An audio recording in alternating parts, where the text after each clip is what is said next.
welcome back to Consolidated, a Southgate Media Group podcast dedicated to all things related to Arrow over CW. I am Bill Hellfire, and joining me as always is... Hey guys, it's Phil Parrish. Was that Lilith Hellfire-esque? Sure. Up for discussion today is episode 507, Vigilante. This episode was directed by Arrow newcomer Gordon Rahul, and we also had Ben Sokowski and Amelia Ortega Aldrich writing this episode. Let's see what happens. A new vigilante appears in Star City, one who kills criminals in cold blood. Sound familiar? Quentin tenders his resignation as deputy mayor after he tells Thea about the throwing star and his drunken blackouts. The team intercepts Vigilante during a bank robbery. Maybe they could have grabbed some of that money so they could fund their vigilantism. Just saying. But the mayor probably makes a nice salary. Sure. So yeah, the new vigilante, whose name is Vigilante, is after the head of the bank robbing gang, Eric Dunn.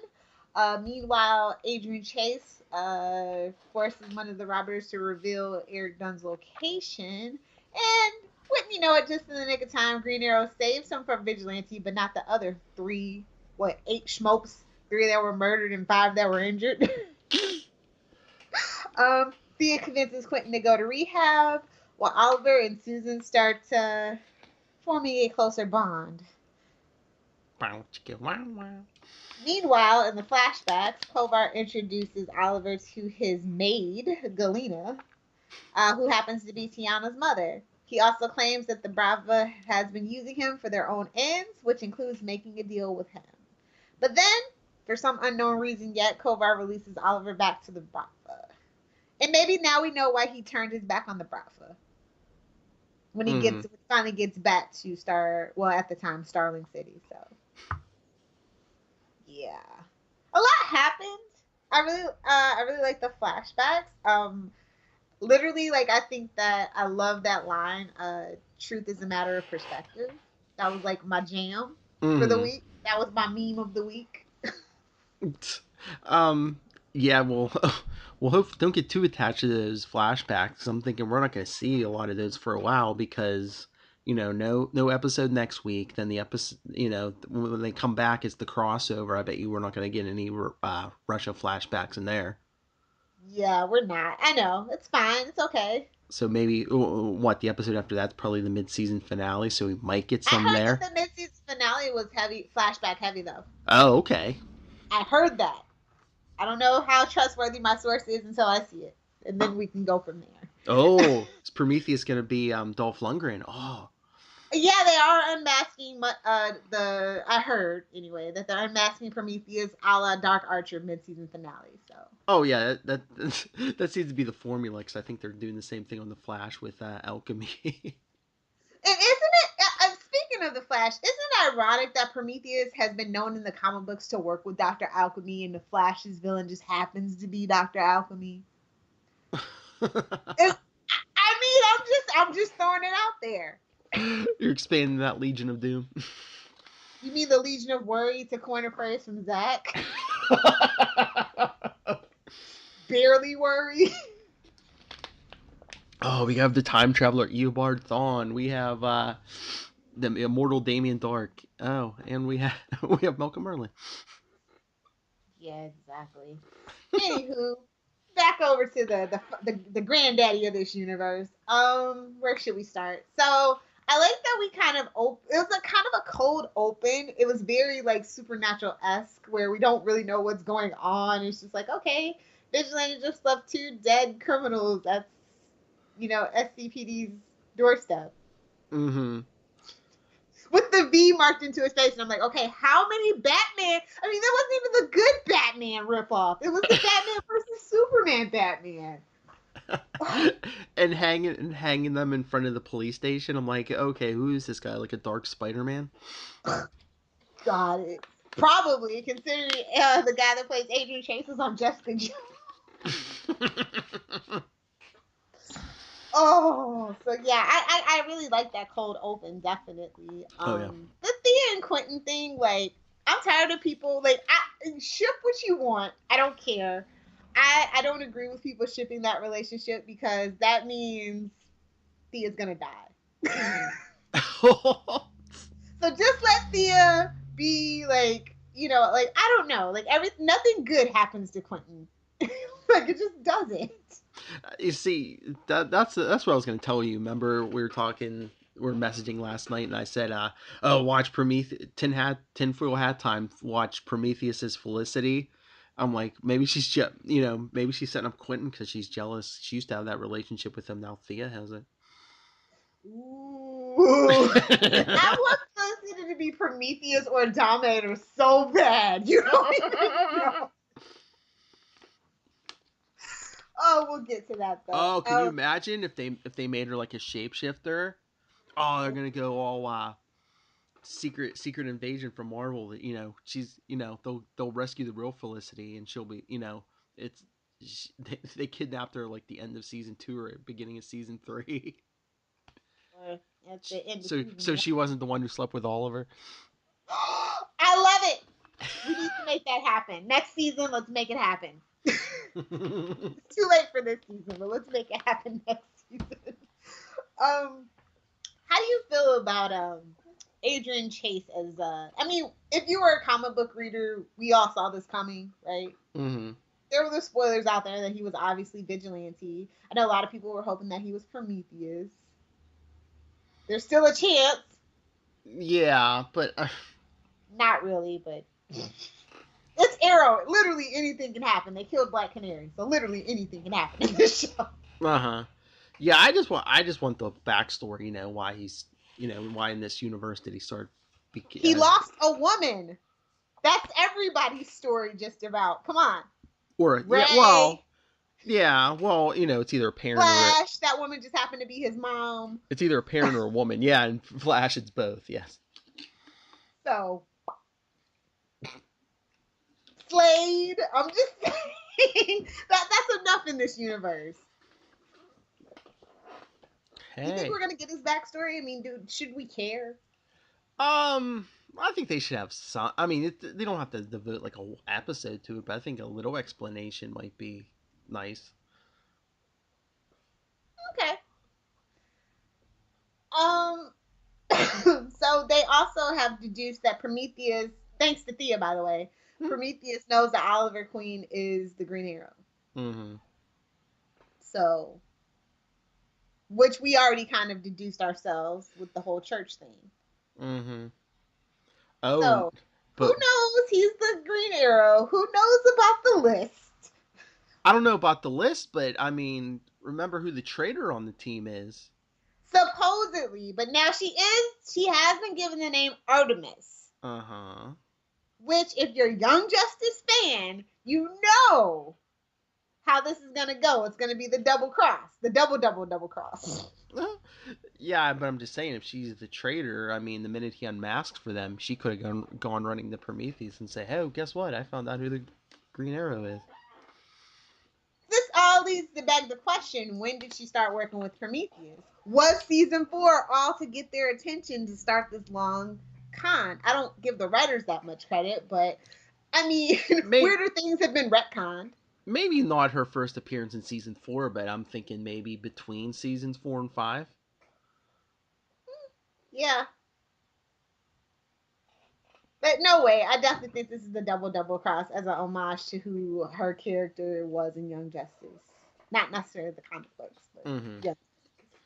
Well, once again, if it's not her, I mean, then who's Prometheus? Who knew that he was the Green Arrow? Well, I mean, he's been about as sloppy with his secret as Barry has been. I'm just saying. Oh, I know. I'm just saying.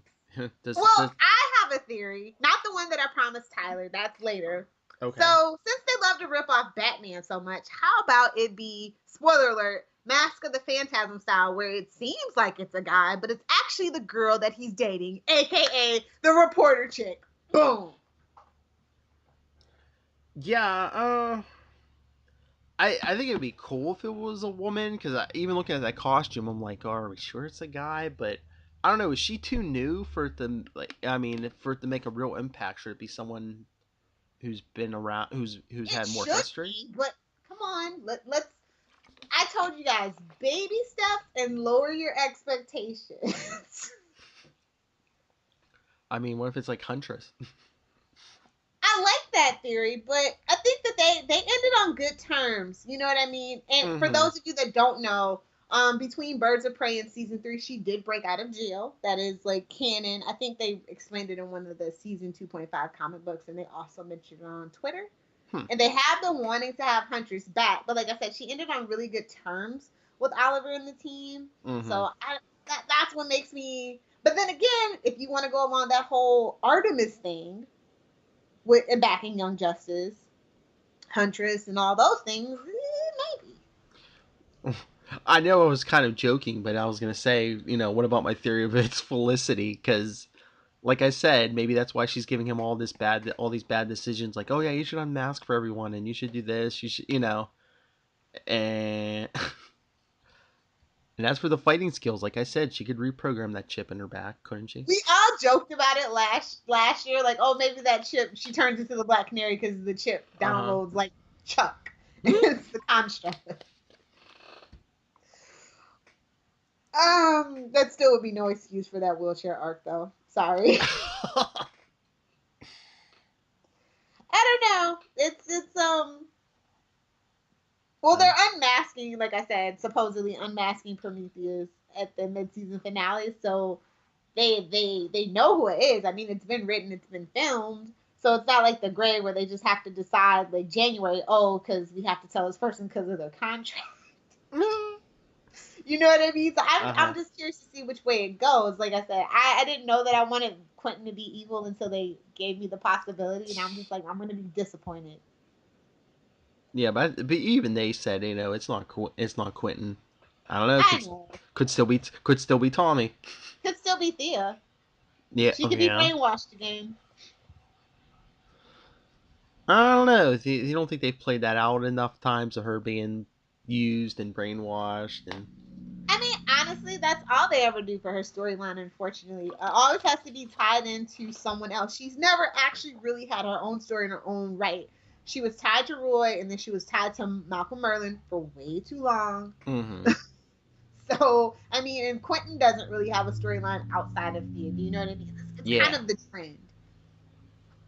So, that's unfortunate because I think Thea is the best character on the show. Like, I mean, in terms of emotional stability and maturity, despite everything she's been through, she really does still have a sense of right and wrong. And I really wish that she would be Oliver's moral compass and kind of scoop Felicity out of the way because she's not doing a good job. Mm-hmm. She hasn't been doing a good job for a really long time. Yeah, I think Thea's come a long way in the last couple seasons. Yeah. A lot better. I think people forget that Thea was literally a drug addict, and so that's why she has so much empathy towards Quentin, outside of the whole looking after him for Laurel thing. Oh no, I think I even said that during the live tweet, and don't get me started on this week's live tweet because TweetDeck was being a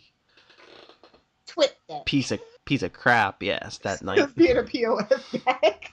Yes. Poor thing. Oh, I don't know. I feel like we got the bank robbers. I was like, shout out to the Royal Flush Gang. I think that my whole theory is still alive. I feel like there's a lot of allusions to my very serious theory of the guy from season 1 Legacies from the Royal Flush Gang being Prometheus. Just saying. Maybe. I mean, because that was his, like, think about that, though, the whole emotional thing for Oliver. Like, he really, really tried to help that whole family, and especially that guy, because he saw the parallels. And what is this season about? Allusions and parallels to season 1. And I actually like that they're addressing the consequences of Oliver's failure, both in and out of the hood. I really do appreciate that it's finally come. Like, it always bites him in the butt in the form of, like, the Mayday panic terrorist attack or whatever. But outside of that, not really. Mm-hmm.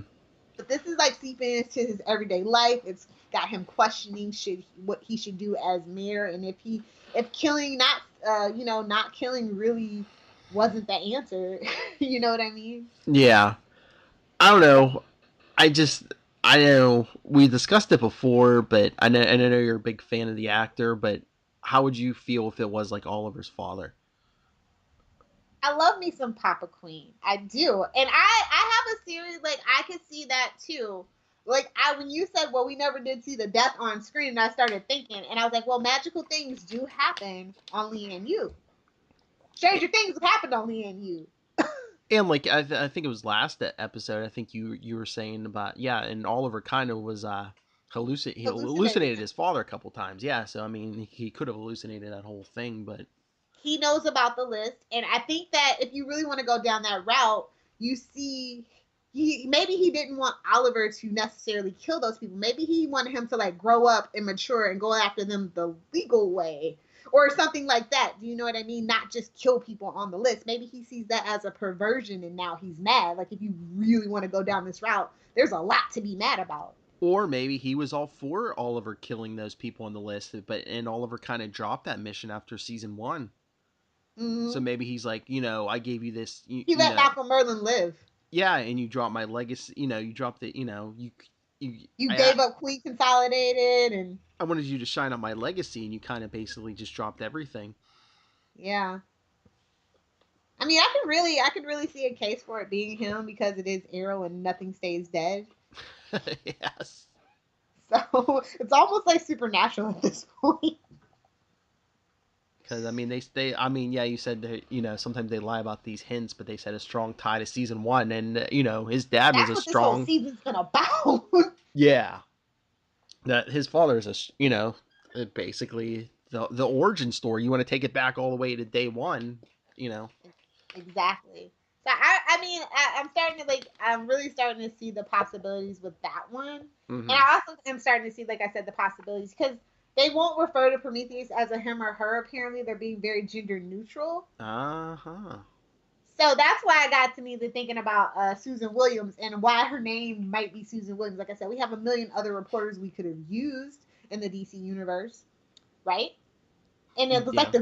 the Green Lantern distraction. Do you know what I mean? Where boom, really, that's not what that was even about. Mm-hmm. Is Prometheus an anagram? Somebody run it through the anagram program, please. Get back to me. Oh, that would be awesome. It's like, oh, you forgot to check the one important anagram there, Felicity. But no, I definitely like how they're building up Prometheus about like how he has like so seemingly he has Evelyn, which could be seen as like the dark Speedy. Mm-hmm. And then if Billy Malone really is on it, then that's like his Quentin slash Diggle. You know what I'm saying? Uh huh. Yeah. So it's so many possibilities. I just don't want the writers to blow it. Don't forget Billy Malone. God, he's definitely not Prometheus though. I don't think they'd be that crazy. Nah, I don't think. Like I said, if anything, I think he's working for him. Maybe. Or maybe blackmailed into working for him or Maybe. something like that. He's gonna have some kind of weird. I mean, with the name, with the last name like Malone, especially when you're trying to be like Batman, I don't know if they'd set him up to really be the bad guy unless you're Gotham. Gotham has way more balls than most shows on TV that deal with superheroes. Is all that I'm saying. Mm-hmm. Uh, but yeah, like this episode was like no offense to the director, and it was the editing too and the sound effects. Like it was just something up with this episode. I was just like, you can see like the Emil's body double when he goes to take off the mask and it explodes a la Batman from Vigilante. Yeah. The poor stunt double literally just has like blonde stippling to simulate his little goatee beard thingy, like his little stubble. Like it was, I wasn't even watching it frame by frame. Like that's been the worst thing about this season is that I can clearly identify the body doubles in the framing. And I'm just like, oh god, this feels like Power Rangers. You could just see Stephen Amell sitting on the side, sitting in a chair eating a sandwich. Yeah, that was good. Oh, and Curtis, you cannot be Mr. Terrific when you haven't taken down a single person. I don't even think you've managed to save a single civilian in a stampede. Not Mr. Terrific, Mr. Okay. Mr. just are terrible. Until proven otherwise. You see him? Why is he obsessed with the salmon ladder? Like, it's starting to weird me out. Well, I mean, he is a gay man. Maybe he you know. I don't know, but I liked how all the other recruits were training and all those things. That was really cool. And I like to see Diggle. Oh my God, he had his shirt off and he was so aggressive and angry. I loved it. Oh, what about Diggle missing his now son's birthday. Excuse me, casting director. JJ. I don't know if you know anything about genetics, but John Jr. does not look to be mixed. It's all that I'm saying. Them Diggle genes be too strong, apparently. At that damn flashpoint. When I saw him, I was just like, they didn't even try.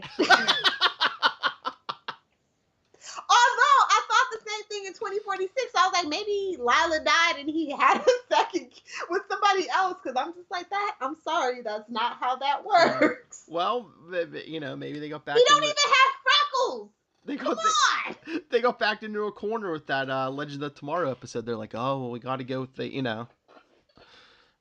Oh, they could have just had it be William. But what? I'm not that I wanted that. I'm just saying. Uh-huh. There was an alternative.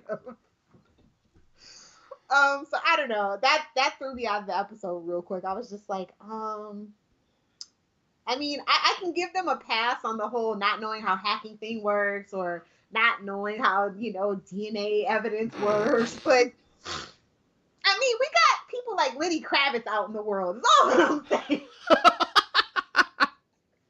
Got a lot of famous mixed people out there. Just saying. Anyway, but yeah, I loved how Wild Dog stepped in, or Renee stepped in for him. But what was that whole thing about what are friends for? Like, he was like longing about it. What was that? Did you notice that? Yeah, what? The Wild Dog and like Diggle? Yeah, when they go, I was like, you could have ate the cake with them. If you wanted some cake, all you had to do was ask, bruh. Yeah, I don't know. He's got daddy issues, right? That's what that's about? Maybe. I mean, maybe it's just, Diggle shows more respect for Oliver and, and I don't know. I don't know. Wild Dog, I don't know if he has like a man crush on Diggle. I mean, could you blame him? Not even mad, bro. Maybe he's mad because they can't go on a mandate. I don't know. Poor Diggle, though. How come Felicity hasn't, like, hacked his file out of existence? Like, exactly. Something's up with Felicity. She's evil. I'm sorry. Don't prove otherwise. Felicity's evil. She's Prometheus. Telling you. She's the Dominator. Can you imagine? It won't happen in a million years, but watch if Prometheus unmasks and it's Felicity, I'm going to be so big. I told you! No, Prometheus is a robot that she hacks. Amazo. I'm saying. Stranger things have happened. That's why Prometheus moves like Oliver Queen. Although, can you imagine what people will be talking about if Felicity has an Oliver Queen robot? I mean, shout out to Buffy, where Spike had a Buffy bot. Just saying. Yeah. Good times, man. But I don't know, like, this episode was okay to me. It just, like I said, it was spotty in places, but I liked the story that they were telling. I liked how they got the whole they didn't draw out the Quentin thing. You know what I mean? Mm-hmm. It's like Paul Blackthorne working on a movie or something. Is that why Quentin has to go to rehab? Or does anybody know? Like, cause I don't know. I wonder if he'll be in the mid-season finale, because he probably won't be in the crossover. Yeah. It's just weird. I was just like, and Speedy suits up for the crossover, by the way. I'm really happy about that. Yeah, I was gonna say I saw like a sneak peek thing today, and yeah, I not in costume, but I did see her standing there, so I was like, cool. Yeah, she was in costume. I was just like, well, I mean, when aliens are invading, why not suit up? What did you think of our villains, I guess, plural of the week, like the bank robbers, and him not being really guilty the first time that he went to prison? Wait, what? Eric son. He said that he was actually innocent the first time he got sent to prison. Oh yeah. Was that social commentary trying to like rear its ugly head that we haven't seen since season 1, or? Well, like we said, I mean, they're doing a lot of shout outs to season 1, so yeah, I mean, it's possible. And how, like, when you go to prison, you don't actually rehabilitate, you actually turn into a worse criminal. Recidivism is like a really serious thing. So I don't know. I didn't know where they were going with that. I'm just like, well, I mean, it won't. I know it won't be him, but I mean, isn't that like another big theme of the season is like Prometheus is somebody Oliver might have wronged in season 1. exactly, as the Hood, not Oliver Queen. So that's what they say. But like I said, I don't trust those clues anymore. I say it's Talia al Ghul. That's my crackpot crazy theory. But yeah, like until proven otherwise, it's Talia al Ghul. And which brings me to the theory that I told was gonna knock Tyler's socks off. Okay, Ooh. so this is why you should purchase Arrow Media Tie-In. Not only should you have read that book, Vendetta or whatever, because it was really good and gave us a lot of Deathstroke backstory, as well as Isabel Rochef and Brother Blood, and Oscar Balderrama went on to become an actual, and Lauren Sordo season 3 actually went on to become writers, but that was really good. And then I totally live by the season 1 comics. Mm-hmm. But I don't know if anybody was actually out there reading the Dark Archer tie-in comics. I read a couple, and then I actually just finished up. And it struck me. I don't know if you guys know this, but these books are canon. So Malcolm Merlyn has another son. Ooh. So I'm thinking that's who Prometheus might be, especially since they love John Barrowman enough to let him write his own character's backstory, essentially. And it's all canon. He would have plenty to be angry at Oliver for. And dig this. Guess who his maternal grandmother is? Who? Wait, hold on, no. His half sister is Nissa Al Ghul. What? Yeah, you guys need to read these for real. Like, I started thinking about it, and I'm just like, well, I mean, they love John Barrowman so much. Maybe they'd actually be crazy enough. And it can't be Tommy, but what if it's his half brother avenging his death? Avenging Tommy's death, and I mean Oliver cut Malcolm's hand off, and exactly. took the League of Assassins from him. And then you get that drama with wouldn't he also be a half brother of Thea? Yep. Oh yeah, that would cause all kinds of commotion. And I don't know if you guys are familiar with The Hidden, but his mother was a part of The Hidden and all these things. So it just got me to thinking, and I'm just like, okay, we can't. Like, I'm pretty sure we can't get Colin Donnell. Like, so it's just like, what's the next best thing? His brother. Yeah. And it's plenty of time to actually read these 8 Dark Archer books. Hold on, wait, is it 8? 1, 2, 3, 4, 5, 6, 7, 8, 9, 10, 11, 12. Okay, yes, 12. So get this. Okay, Arrow the Dark Archer.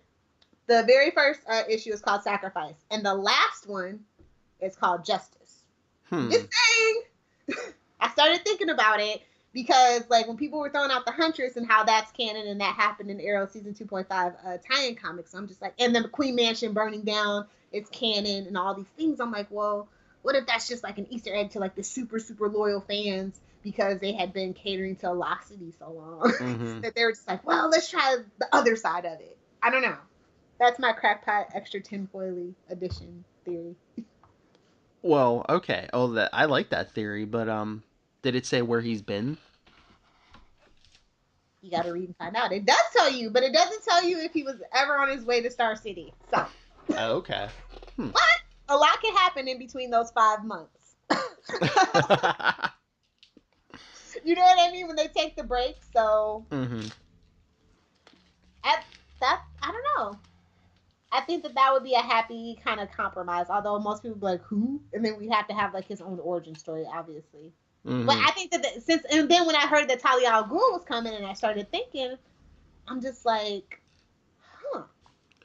maybe. Oh, what if he's with Talia right now? Exactly. Hmm. So, yep. There you go, Tyler. Pick up the Arrow Dark Archer books. I think it's out in trade actually right now. So, yep. What else can we talk about? Hmm. Evelyn in the red dress.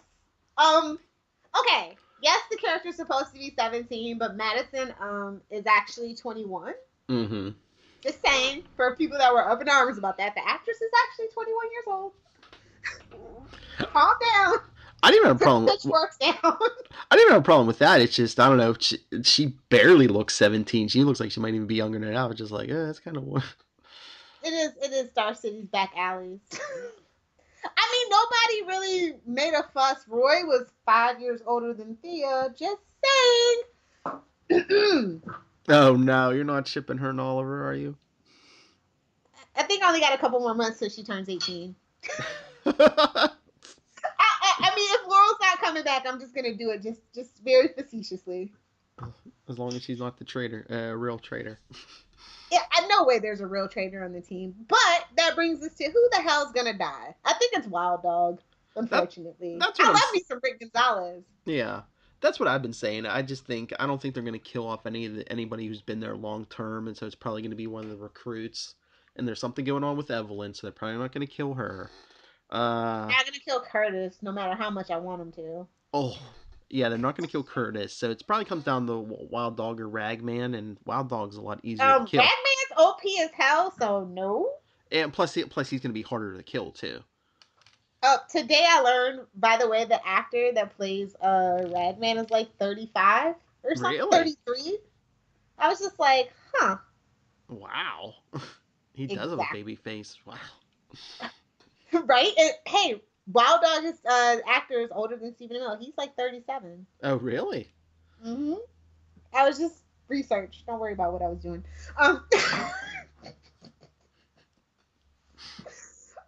Yeah. So this was I don't know. How'd you feel about this episode? It was all right. I mean, I don't want to say it was bad, but I just wish we were. Well, I guess they can't catch Vigilante too quickly.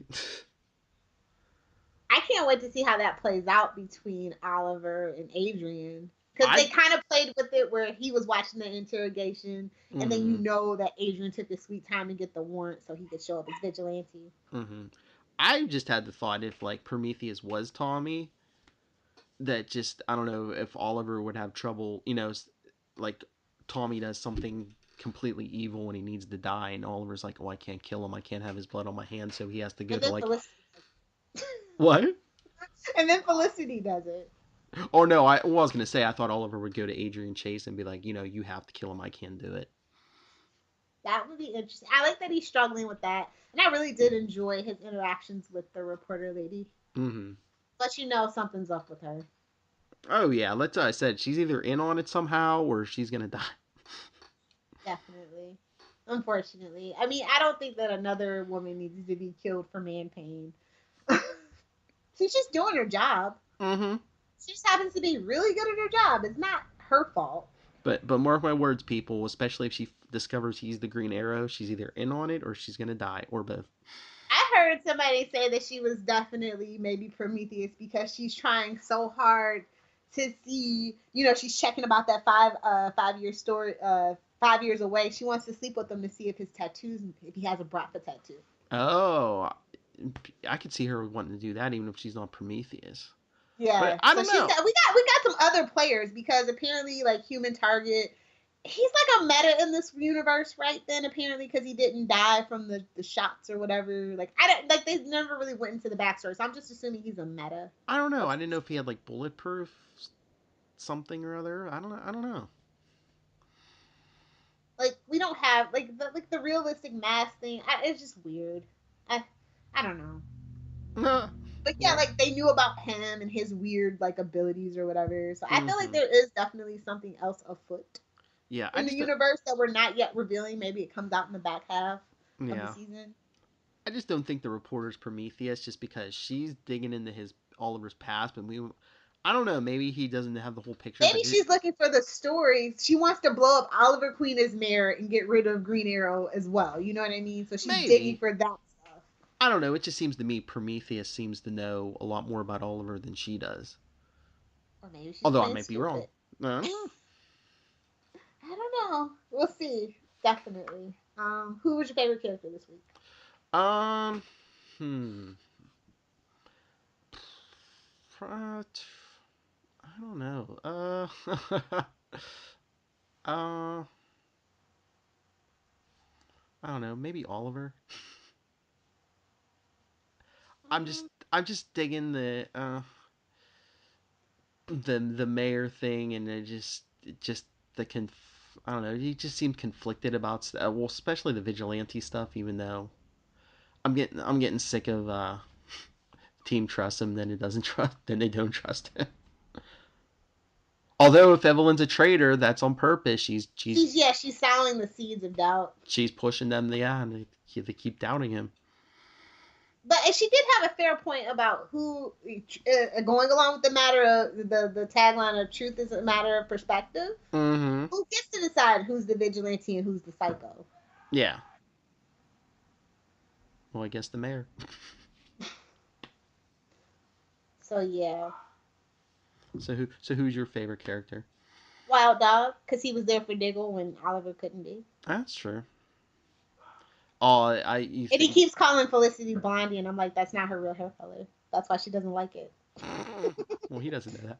But do you think that's another? That might be another sign that Wild Dog's the one who's gonna die if he's building up this big relationship with Diggle. Because, yeah, Diggle needs even more man pain. So I'm just saying, everyone's gonna be like, "Oh, but he was Diggle's friend." You know, honestly, it'd be a shame because I feel like when they introduced Felicity, it should have been as support for Diggle, and it kind of was going that way for a while, and then they decided to get Felicity and Oliver together, and he just became their cheerleader. So I really feel like Diggle does need, and he got Lila, sure, but she's had an August. She's got things to do. You know what I mean? So I feel like that's why I really like Wild Dog with Diggle. Yeah. So it'll be a shame. But definitely they're setting Wild Dog up to be the the bait for the slaughter. Mm-hmm. So one more episode until the 100th episode. This was the 99th. Yeah, this was the 99. Yeah, no more episodes till the 100th. Yeah, it's next one is the 100th. Yeah, James Bamford's directing, in case you guys didn't know. So at least we're gonna have some good direction and some good action. So I'm really happy about that. And a bunch of guest stars. Tons of guest stars. It's gonna be insane. To quote Felicity, best team up ever. Did you have a favorite scene? I like the fight scene. I was gonna say maybe the fight scene in the bank, but I have to say maybe the end, just the jaw dropping scene at the end when they revealed she was the traitor. I was like, no, come on. Even though kind of saw it coming, but I was like, oh, they went there. I think my two favorite scenes were the team training montage Mm-hmm. and the reporter giving Oliver good advice. Was it good? Was it good advice? I mean, the right way is never easy. It's always hard. Mm. That's the point of it being the right way. And I think he just needed a reminder. I'm just saying, if she's Prometheus, is she giving him good advice? I mean, even a broken clock can be right, twice a day. Mm-hmm. I like that training montage, but it just reminded me. I'm like, man, this arrow cave is getting a little too crowded. It was, right? I guess we can do the grade. Okay. I'd have to say maybe B minus. Okay. I'm gonna go with a C plus. Okay, so we're close. And you want to know why? Why? This is the first episode of season 5 in which Anatoly doesn't appear. Okay, yeah. Also, I spotted Felicity's joke about making a murderer because we all know like Stephen Amell made that huge meme with it. So I thought that that was kind of a funny little throwback too. So yeah, that's the only trivia I know for this episode. Pretty much. Okay. So I guess let's do some shameless plugs. Want to remind you guys that to head over to southgatemediagroup.com where you can find a huge list of podcasts. You can also find out information about the hosts. We have some pretty awesome blogs, a couple written by none other than my co-host. Oh, well, thank you. And you can also, there's also an easy peasy way to support this network to help keep us afloat. What else? We're available under Legends of DC on all your favorite podcatcher services, such as iTunes, Stitcher, Lisbon.com, and of course in Google Play Music under podcasts. So please be sure to rate, review, and subscribe. And remember to download because streaming does not count yet. Phil, where can the lovely folks find you? Well, as always, I am on Twitter at NightwingPvP. You could always email me about anything Marvel or DC. NightwingPvP@gmail.com. Especially if you're a creator. I've been getting a lot of interviews with Marvel creators lately. If you're a DC creator, or even if you're somebody who works on one of these TV shows, especially Arrow, email me and we'll set up an interview. You can find us on Twitter at QC_SMG. Our email is queenconsolidated.smg. You can find us on Facebook, facebook.com/queenconsolidated. Hope you guys are enjoying our take on this feed with Supergirl on Mondays. We got Tyler and his lovely wife doing the Krypton report. We got the Central City dudes back to being Flashpoint on Tuesdays. Of course, us on Wednesdays, and of course, the crazy, zany Zach and Charlie covering Legends. So please do feel free to send us your feedback, your crazy crackpot theories, and what have you. And next week, there is no episode of Arrow, but should we tell them you and I might have a special? Yeah, we'll have a special. We're just going to cover the Arrow book. Vengeance. If you want to read, if you want to pick up your copy, I saw one in Walmart for $5.99. You can probably get it a little cheap on Amazon. Vengeance. Oh, then that is the other thing. Never mind. I'll have to edit that out. Yes. So until 2 weeks from now, I know it's gonna feel like a hellish, like you're traveling on a hellish island for 5 years